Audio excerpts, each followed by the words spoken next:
DVM Telugu ఛానల్కి స్వాగతం. Cyber నేరగాళ్ల పట్ల ప్రజలు అప్రమత్తంగా ఉండండి. పలమనేర్ జనవరి 24 ప్రజాప్రతిభ. సైబర్ నేరగాళ్ల పట్ల ప్రజలు అప్రమత్తంగా ఉండాలని జాతీయ మానవ హక్కులు అవినీతి నిర్మూలన సంస్థ జిల్లా అధ్యక్షులు డివి మునిరత్నం పేర్కొన్నారు. అందులో భాగంగా శుక్రవారం పలమనేర్ పట్టణంలోని మానవ హక్కుల కార్యాలయం నందు పార్థసారథి అధ్యక్షతన సైబర్ నేరగాళ్ల విషయంపై అవగాహన సమావేశం నిర్వహించారు. ఈ సందర్భంగా డివిజన్ కార్యదర్శి మణి మాట్లాడుతూ ప్రస్తుతం రకరకాల సైబర్ నేరగాళ్లు తయారైనారని, వారి పట్ల అప్రమత్తంగా ఉండి అకౌంట్లో ఉన్న డబ్బులను కాపాడుకోవడానికి ప్రయత్నం చేయాలన్నారు. డివి మునిరత్నం పార్థసారథి మాట్లాడుతూ సైబర్ నేరగాళ్లను అరికట్టడానికి పోలీస్ యంత్రాంగం పెద్ద ఎత్తున కృషి చేస్తుందని, వారి సలహాలు ఎప్పటికప్పుడు పాటించి ప్రజల నగదుకు భద్రత కల్పించుకోవాలని కోరారు.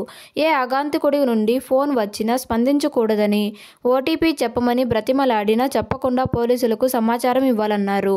ఈ విధంగా మరికొంతమంది నేరగాళ్లు గిఫ్ట్లు వచ్చాయని, బ్యాంకు లోన్లు వచ్చాయని, డబ్బు సులభముగా సంపాదించవచ్చని, ఇలా రకరకాల ఆశలు చూపి అకౌంట్లో డబ్బులు స్వాహా చేయాలని ప్రయత్నం చేస్తున్నారని గుర్తు చేశారు.